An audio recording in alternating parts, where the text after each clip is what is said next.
Bonjour tout le monde et bonjour l'Église. C'est la journée que l'Éternel a fait, qu'il soit pour nous une journée de joie et de bonheur. Bienvenue à tout le monde qui vient de se connecter pour la première fois. Nous sommes une Église qui croit en Jésus-Christ, dont Jésus-Christ est le Seigneur et il est notre modèle à qui nous regardons, nous imitons. Et c'est vraiment notre Seigneur, notre roi. Et c'est c'est celui à qui on regarde. Et la Bible nous parle de la naissance de Jésus. Un peu spectaculaire. Jésus est né dans des conditions un peu spéciales. Il y a eu des anges qui chantent, il y a eu des étoiles, des nouvelles étoiles. Et il y a une étoile qui dirigeait déjà pour aller louer. Et puis, on voit encore Jésus à l'âge de bébé, où il était dans le temple avec Siméon. Et puis, avec la prophète Anne, là, on nous raconte comment Jésus était rempli de sagesse et la grâce de Dieu était sur lui. Et puis, après, on voit Jésus à l'âge de 12 ans, où il était dans le temple en train de poser des questions, de s'instruire auprès des docteurs de la loi et en train de demander des questions de sagesse. Et puis après cet événement à l'âge de 12 ans, on n'a plus attendu parler de Jésus, sauf jusqu'à l'âge de 30 ans. Alors, on peut se demander qu'est-ce que Jésus faisait entre l'âge de 12 ans et jusqu'à l'âge de 30 ans. Et puis, Luc, l'évangile de Luc, qui nous donne la chronologie de la naissance de Jésus et son ministère, il nous a pas laissé dans le questionnement pour se dire qu'est-ce que Jésus faisait entre l'âge de 12 ans et jusqu'à l'âge de 30 ans.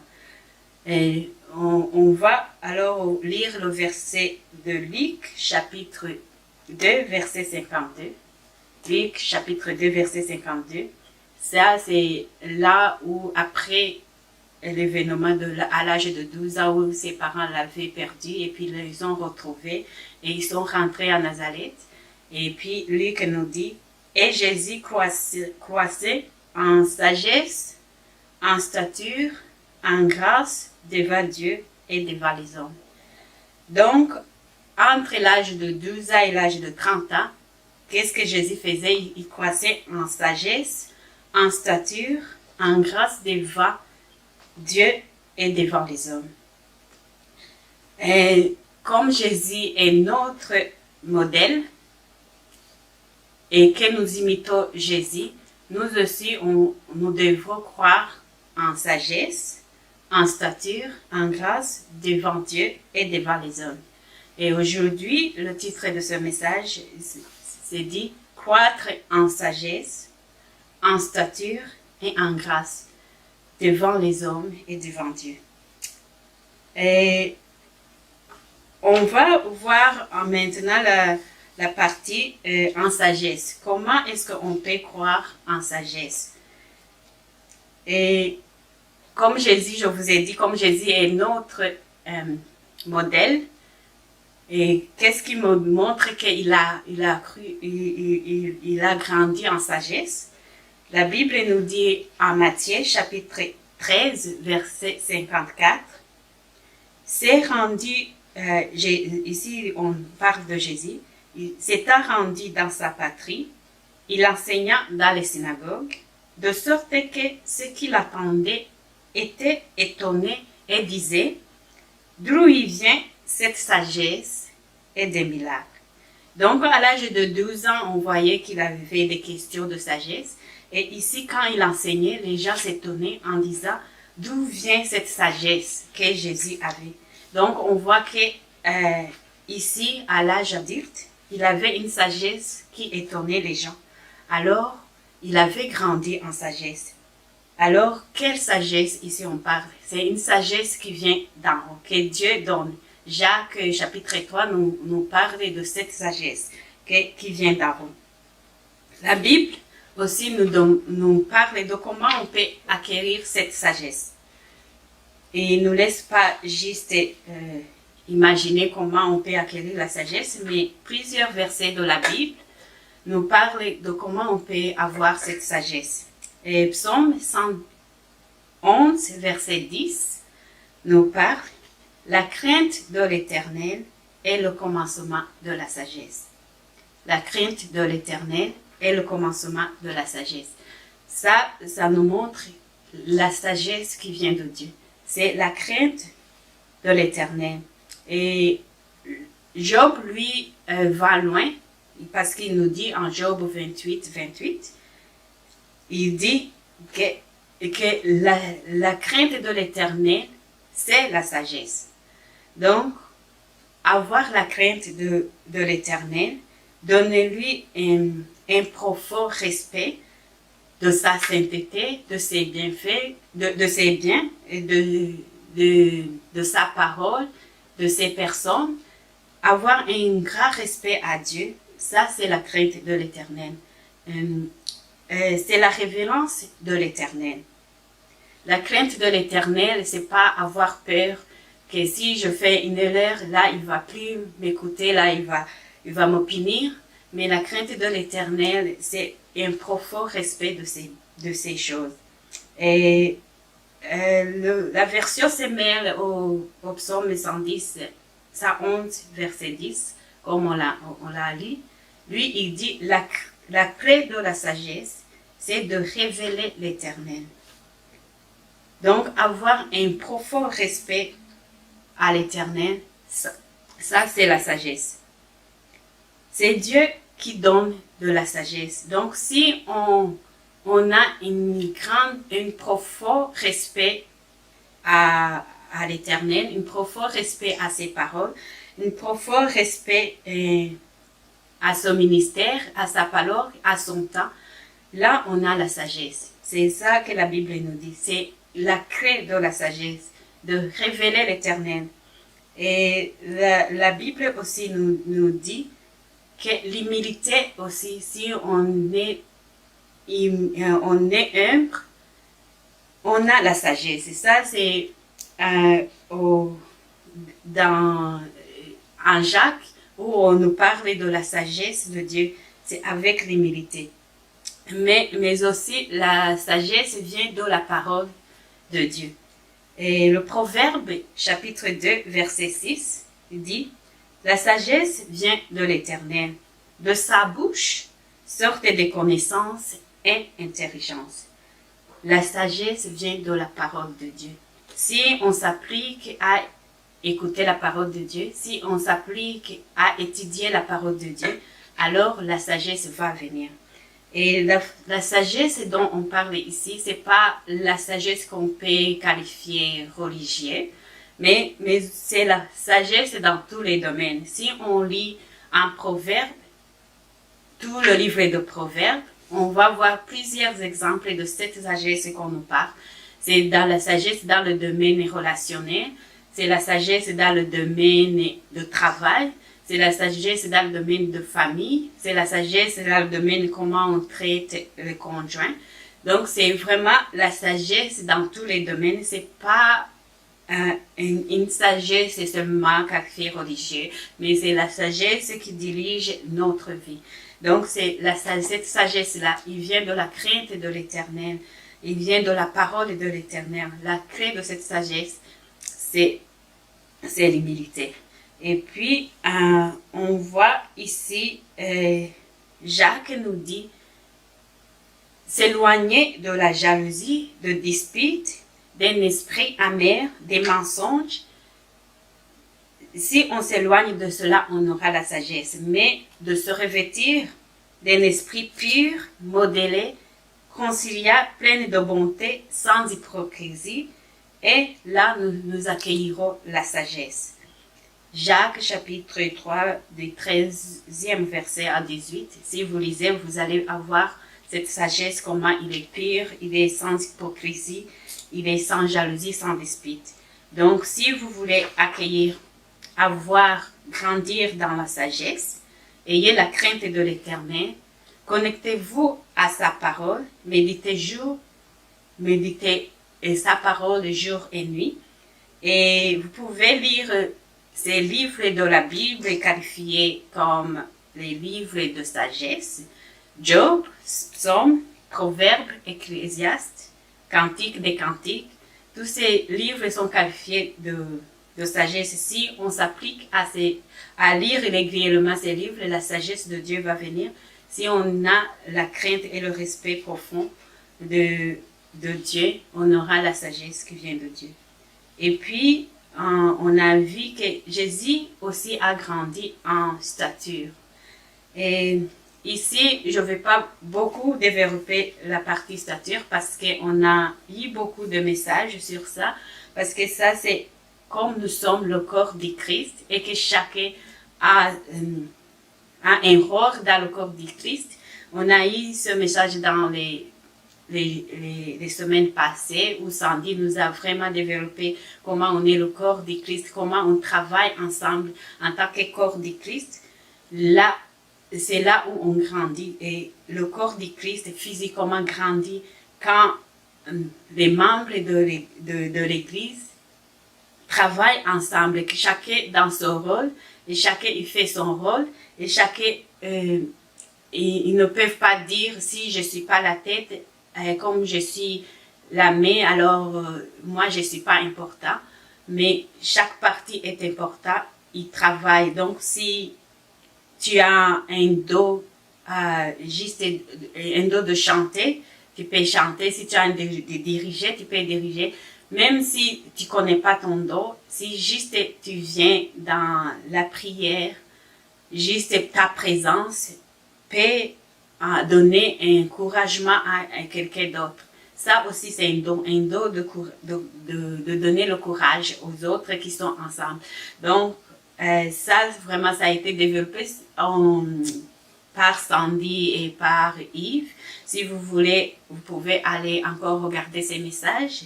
Mais ça nous dit vraiment comment on est le corps. Et aussi, vous pouvez lire 1 Corinthiens chapitre 3, 1 Corinthiens chapitre 12.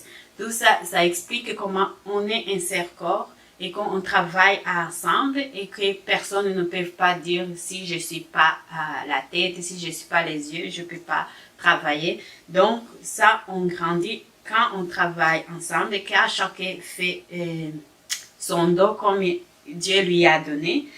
Mais moi, peut-être ensemble, j'insiste sur les paroles qu'on trouve en Actes chapitre 2, versets 46 à 47, où il dit « Ils étaient chaque jour tous ensemble, assidus au temple, ils rompaient le pain dans les maisons, ils prenaient leur nourriture avec joie et simplicité du cœur, louant Dieu, trouva grâce auprès de tout le peuple, et le Seigneur ajoutait chaque jour à l'Église ceux qui étaient sauvés. » Donc, ils étaient ensemble en train de persévérer dans la parole de Dieu.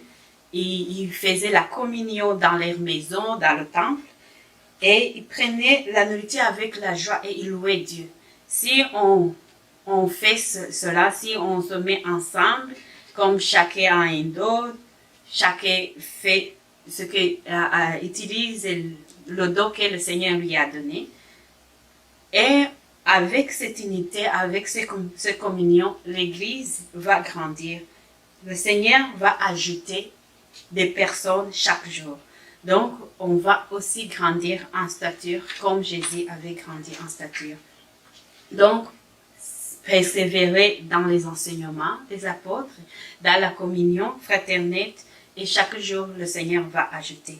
Ça, c'est comme ça qu'on va grandir en stature.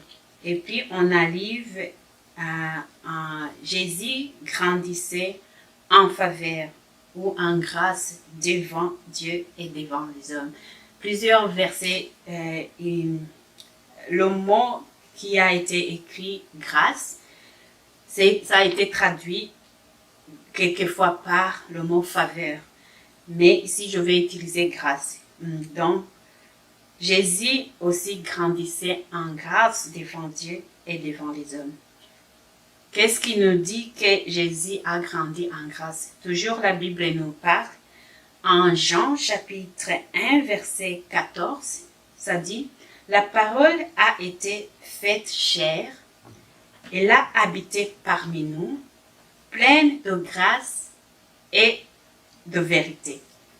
La parole a été faite chair, elle a habité parmi nous, pleine de grâce et de vérité. Donc, Jésus était plein de grâce. Et plus tard, dans le verset 16, ça nous dit, de cette plénitude, on a reçu, tout le monde a reçu de cette plénitude de grâce. Alors, la Bible ne nous a pas laissé dans le questionnement comment alors Jésus a grandi en grâce. Et le Proverbe chapitre 3, versets 3 à 4 nous dit que la bonté et la fidélité ne t'abandonnent pas. Lie-les à ton cou, écris-le sur la table de ton cœur. Tu acquériras ainsi la grâce, une raison saine aux yeux de Dieu et des hommes. Donc la manière de grandir en grâce devant Dieu, c'est avoir la bonté et la fidélité. D'autres versions, il dit, dans la bonté, il dit la miséricorde ou l'amour. Et la fidélité nous dit la royauté ou la vérité. Si vous voulez grandir en grâce devant Dieu et devant les hommes, alors grandissez en bonté et en fidélité. Et donc, il dit que la bonté et la fidélité ne t'abandonnent pas. Donc, que partout où tu es, la bonté et la fidélité te caractérisent. Lie-les à ton cou pour que si tu pars, ça part avec toi. Écris-le sur la table de ton cœur, que ça soit planté en toi, que ça soit une nature pour toi, la bonté et la fidélité, la royauté, l'amour, que ça soit une partie de toi. La bonté, c'est caractère moral qui porte à faire le bien et à être bon pour les autres. Et disposition de quelqu'un à être bienveillant, compatissant et charitable. Donc, que partout où tu es disposé à faire du bien, à être bienveillant, à être compatissant, à être charitable. Développer l'intérêt avec les autres, connaître comment ils vont, connaître s'ils sont dans la joie ou s'ils sont aussi dans la peine, pour que vous partagez ensemble, pour que tu l'encourages, pour que tu pries avec eux. Donc, Jésus, dans son ministère, il nous a montré comment la bonté et la fidélité lui accompagnent. Partout où Jésus partait, il guérissait les malades, il avait compassion aux personnes et il libérait les personnes condamnées, comme la femme adultère. Il donnait le pardon aux personnes que les autres condamnaient. Il accueillissait les personnes que les autres chassaient. Et il donnait à manger les personnes qui n'avaient pas à manger. Et le ministère de Jésus aussi donnait beaucoup de choses, parce que si on voit la manière dont Jésus a opéré, donc c'est vraiment la grâce et la bonté qui l'accompagnent. Donc aussi, si on voit aussi la caractéristique de Dieu, c'est la bonté et la fidélité, c'est un des caractéristiques de Dieu. Si on lit dans le psaume 136, on voit comment Dieu a la bonté. Donc, dans la bonté de Dieu, nous délivre de nos adversaires, il donne la nourriture aux êtres vivants, il donne le pardon et le secours, la guérison. Si vraiment vous voulez méditer sur la bonté de Dieu, allez lire les psaumes, surtout le psaume 136, il nous montre comment Dieu est bon, comment sa bonté dure à toujours, comment sa fidélité est éternelle.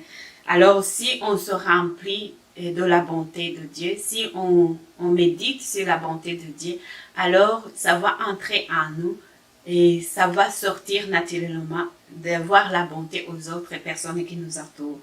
Et c'est pas juste à forcer, oh, je dois être beau, je dois être beau, je dois faire des actes de bienveillance et de charité. Mais si on médite à la bonté de Dieu, nous aussi, si on se remplit de la bonté de Dieu, si on proclame la bonté de Dieu comme la Bible nous dit, si on pense dans nos temples à la bonté de Dieu, ça va entrer en nous et partout où on va voir des personnes dans le besoin, on va seulement sortir la bonté parce que ça fera partie de nous.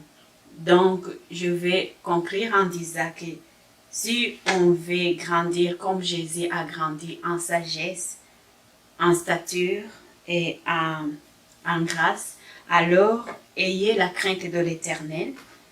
Faites utilisez vos dons spirituels et ayez en méditant sur la bonté de Dieu et en faisant des biens pour les autres personnes. Et cela, alors, on va grandir, comme la Bible nous dit, de grâce en grâce. Alors, on va imiter Jésus et on va être comme Jésus. Merci. Comme on vient de voir, nos vies sont basées sur Jésus. Jésus est notre Seigneur, Jésus est notre Sauveur. Si tu n'as jamais donné ta vie à Jésus-Christ, je t'invite à donner ta vie aujourd'hui à Jésus. Si tu ne sais pas où tu peux passer l'éternité, aujourd'hui, si tu n'as pas l'assurance où tu vas passer l'éternité, je t'invite à donner ta vie à Jésus-Christ. Beaucoup de gens sont venus à Jésus et il y a une place pour toi. Alors donne ta vie à Jésus. La Bible nous dit, si tu confesses de ta bouche le Seigneur Jésus-Christ, et si tu crois dans ton cœur que Dieu l'a ressuscité des morts, tu seras sauvé. Donc si tu crois dans ton cœur que Jésus-Christ est mort pour tes péchés, il a pris ton fardeau et il est mort pour tes péchés, et si tu confesses qu'il est le Seigneur, le Sauveur dans ton cœur, alors tu seras sauvé. Alors je t'invite à donner ta vie à Jésus-Christ. Tu vas prier cette prière avec moi. Seigneur Jésus, je t'invite dans mon cœur. Viens dans mon cœur. Sois le maître de ma vie. Sois le Seigneur et le Sauveur. Je crois que tu es mort pour moi et que tu as ressuscité d'entre les morts, que tu as pris mon péché et que tu m'as sauvé, que tu m'as donné le pardon. Et je t'accepte dans mon cœur comme Seigneur et Sauveur. Merci Seigneur. Amen. Si tu as fait cette prière avec nous, tu es devenu chrétien, tu es devenu un enfant de Dieu. Alors je t'invite à nous donner tes coordonnées, soit dans le chat ou soit par email, afin que quelqu'un te contacte pour te donner plus d'informations sur Jésus-Christ. Merci.